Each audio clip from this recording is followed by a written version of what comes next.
ভেদেতার ধানকুটা হিমালয় কন্যা পাদদেশ নেপালে world astro federation কর্তৃক আয়োজিত 3 দিন ব্যাপী আন্তর্জাতিক জ্যোতিষ সম্মেলন অনুষ্ঠিত হয়।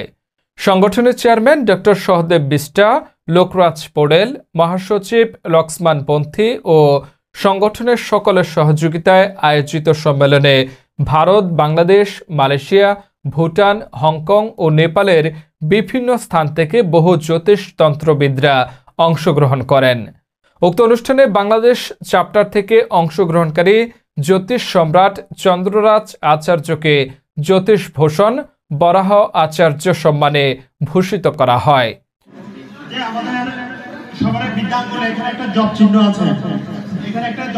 চোখের মতো অনেকের থাকতে পারে, অনেকের নাও থাকতে পারে। এই জব চিহ্নটা নিয়ে আমি আলোচনা করব। জব চিহ্নটা বিভিন্ন ক্ষেত্রে থাকলে অশুভ হয়, কিন্তু এই বিদ্যাঙ্গুলে যার আছে সে আমি মনে করি সৌভাগ্যবান। আন্তর্জাতিক এই সম্মেলনে অতিথি হিসেবে উপস্থিত ছিলেন নেপাল কোশি প্রদেশের মুখ্যমন্ত্রী হিকমত কুমার কার্কি। সম্মেলনে অ্যাস্ট্রো, বাস্তু ও তন্ত্র বিষয়ে আলোকপাত করেন বিভিন্ন দেশ থেকে অংশগ্রহণকারী জ্যোতিষবিদরা।